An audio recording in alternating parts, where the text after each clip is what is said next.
Quit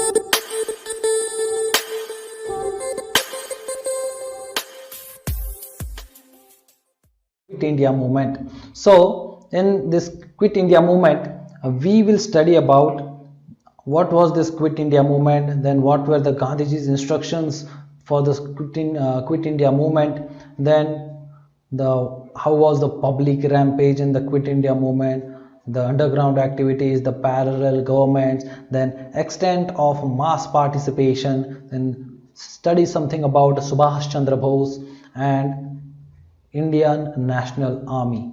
Okay, so first let's start with this Quit India movement. What is this Quit India movement? So Gandhiji started Quit India movement because Japan was extending eastward and Britishers were fleeing from Malaysia and Singapore. Okay, so Gandhiji understood correctly that Japanese are fascist and will never liberate India. Hence, he started this movement in between when Britishers were involved in the Second World War. So, this time the northeast frontier Japanese were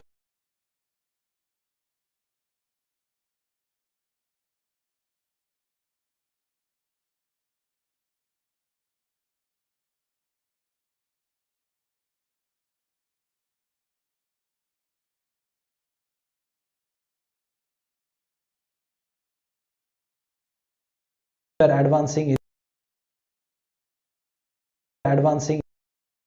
in India, and at that time Gandhiji knew that Japanese are not going to liberate India. So against this, the Britishers were facing defeat in the northeast, and they were fleeing from the northeast and from Singapore also. So at that time, Quit India movement was launched by Gandhiji. So Gandhi called Cripps proposal as a post-dated check. So actually, when the Cripps proposal, the Cripps mission was sent, the Cripps proposal was put forward. So Gandhiji also rejected this, and he said that the Cripps proposal is a post-dated check on a crashing bank.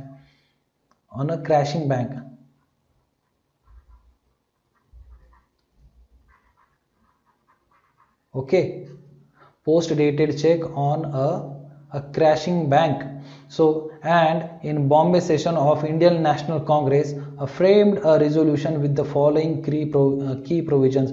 So after the failure of the Cripps mission, Gandhiji started to launch a new movement, and this was a Quit India movement. So in the Bombay session of Indian National Congress framed a resolution with key provisions, that is an immediate end to British rule in India. Now it is enough, their British rule should be ended in India, there should be no British rule, and then commitment of a free India to defend itself against all types of fascism and imperialism. Okay, then a provisional government of India after British withdrawal, and a civil disobedience movement against British rule. So this Quit India, so in the Bombay session of Indian National Congress, this following resolution was drafted. So Gandhiji gave instructions to the people that government servants do not resign but declare your allegiance to the Congress. Then soldiers, do not leave the army but do not fire on your compatriots.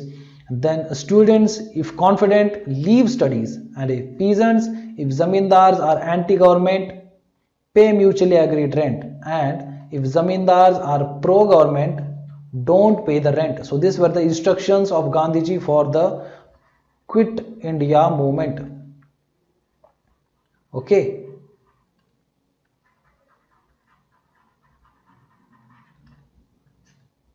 Quit India movement. So these were the resolutions for these were the instructions for Quit India movement given by Gandhiji. So then what should the princess do in the Quit India movement? So princess, support the masses and accept sovereignty of your people.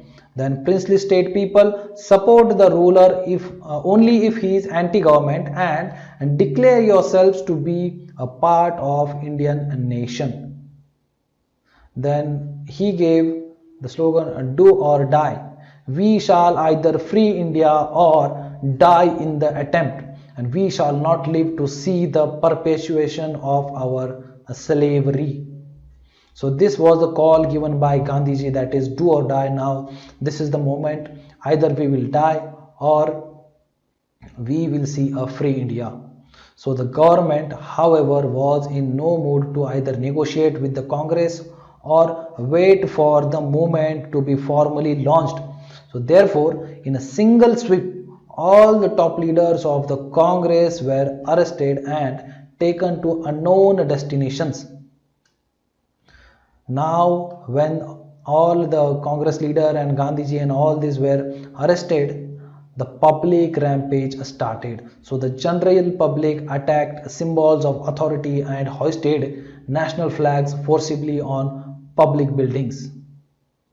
And bridges were blown up, railway tracks were removed, and telegraph lines were cut by the common people. Now you can see that common people were angry, their leaders were arrested, and the public rampage started. So most intense activities in eastern United Provinces and Bihar. Okay, so there were more intense activities in eastern United Provinces and Bihar. So students responded by going on strike in schools and colleges and participating in processions, writing and distributing illegal news sheets, that is a patrika, and acting as a couriers for underground network. So students started to participate into the processions of the movement, and they became actually a courier. They became couriers for underground networks. So workers also went on strike in Ahmedabad,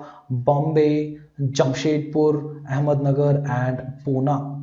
So here you can see there was a wide public rampage of the government property. Then underground activity also going on. So the participants in these activities were the socialist, forward bloc members, Gandhi Ashramites, then revolutionary nationalists and local organizations in Bombay, Pune, Satara, Baroda and other parts of Gujarat, Karnataka, Kerala, Andhra Pradesh, United Province, Bihar and Delhi. Okay, so the main personalities taking up underground activities were Ram Manohar Lohia, then Jai Prakash Narayan, then Aruna Asaf Ali and Usha Mehta, Biju Patnaik, Chotu Bhai Puranik, Achut Patwardhan, Sucheta Kripalani and R.P. Goenka. So these were the leaders of the underground activities. Then Usha Mehta, she started an underground radio at Bombay. Okay, and this phase of underground activity was meant to keep popular morale by continuing to provide a line of command and guidance to distribute arms and ammunition. Okay, so Usha Mehta started an underground radio in Bombay. So this is very important. There was a question, and this may be a question in future also in our exam. So parallel governments were established in many areas. So in Balia under Chittu Pandey, he got many Congress leaders released and he established a parallel government. Then in Tamluk, that is in Midnapur, Jatiya Sarkar undertook cyclone relief work, then sanctioned grants to schools, then supplied paddy from rich to poor and organized Vidyut Vahinis, etc. Okay, so in Balia, the parallel government was established under Chittu Pandey. Then in Tamluk, Jatiya Sarkar, it was the Jatiya Sarkar, and in Satara, Prati Sarkar was established. It was organized under leadership of Y.B. Chauhan and Nana Sahib Patil. Okay, and village libraries and Nyayadan Mandals were organized and prohibition campaigns were carried on and Gandhi marriages were organized in Satara. The leaders were Y.B. Chauhan and Nana Sahib Patil. Okay, Nana Sahib Patil was the leader and it was called as Prati Sarkar. Now remember this parallel governments, this is also very important. Okay. So how was the extent of mass participation? So the youth, the students of schools and colleges remained in the forefront of this Quit India movement. Then women, especially school and college girls, actively participated and included Aruna Asaf Ali, Suchita Kripalani and Usha Mehta. So there was wide participation of women in this Quit India movement also. Then workers went on strikes and faced repression, and they also participated in this Quit India movement. Then peasants, all strata were at the heart of the movement. Even some zamindars participated, and there was a complete absence of anti-zamindar violence.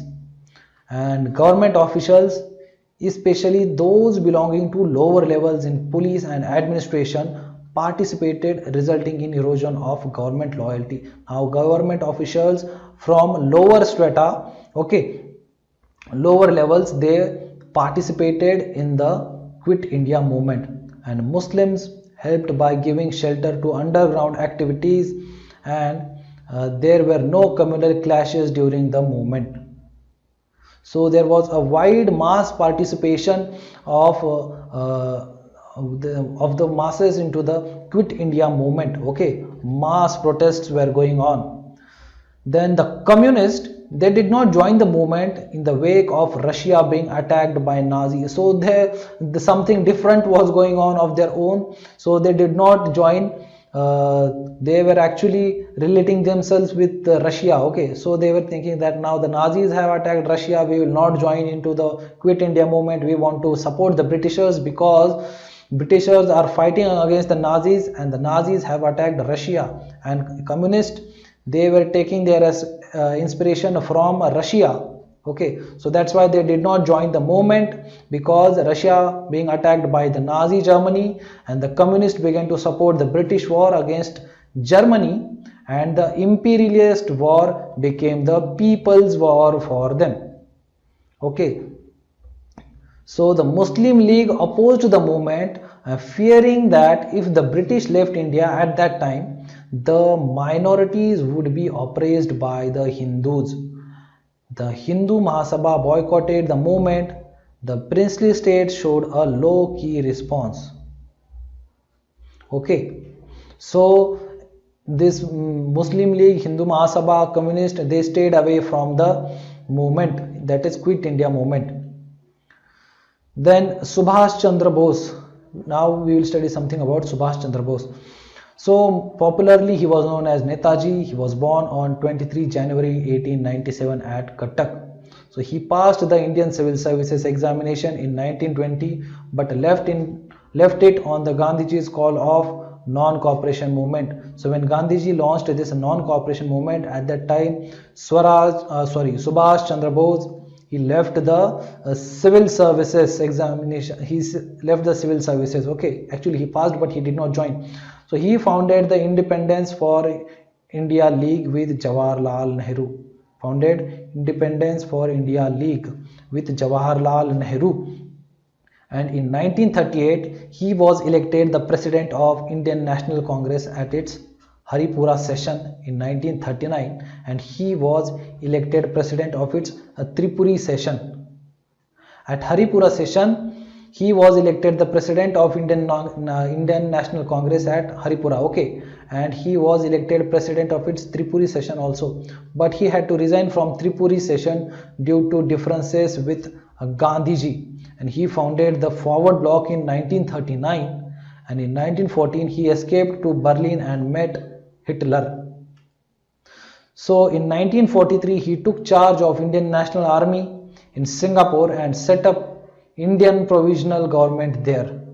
Okay, so he set up the Indian Provisional Government at Singapore, and he took charge of Indian National Army, and he gave the war cry of Delhi Chalo, Chalo Delhi. Okay, and he addressed Mahatma Gandhi as the father of nation. We have seen this, remember this, important. And he gave the slogan of Jai Hind.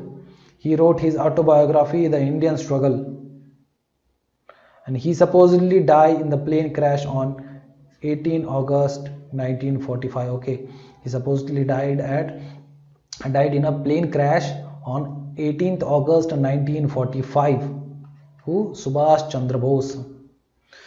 So the here what was the Indian National Army? So the idea of Indian National Army was first conceived in Malaya by Mohan Singh, an Indian officer of the British Indian Army, when he decided not to join the retreating British Army and instead turned to the Japanese for help. So the Japanese handed over the Indian prisoners of war to Mohan Singh, who tried to recruit them into an Indian National Army. So the idea of Indian National Army was conceived by Mohan Singh.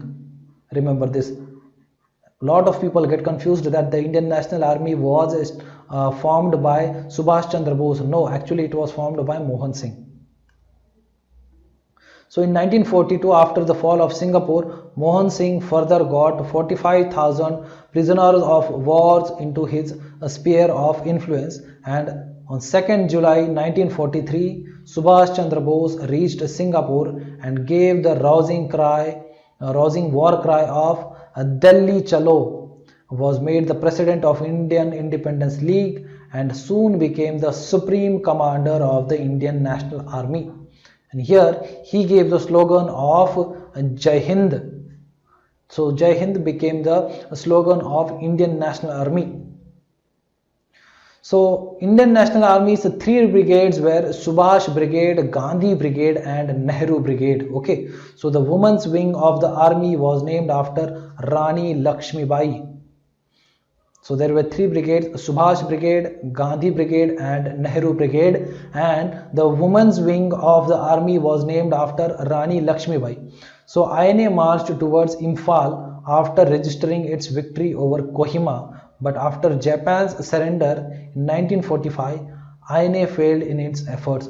So Indian National Army marched towards Imphal, that is in India. Imphal is in Manipur. So Indian National Army marched towards Imphal after registering its victory over Kohima, but after Japan's surrender in 1945, Indian National Army failed in its efforts. So under such circumstances, Subhash Chandra Bose went to Taiwan, and further on his way to Tokyo, he died on 18th August 1945 in a plane crash.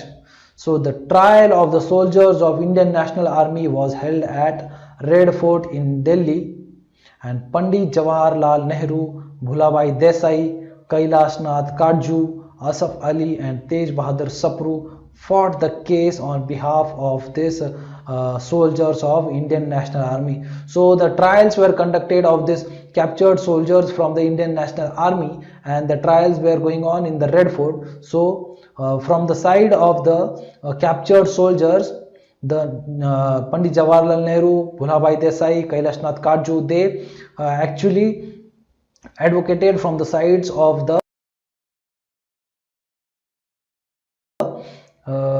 captured soldiers of Indian National Army. Okay, so that's all about this lesson. In our next lesson, we will study about the Rajgopalachari formula. What was this Rajgopalachari formula?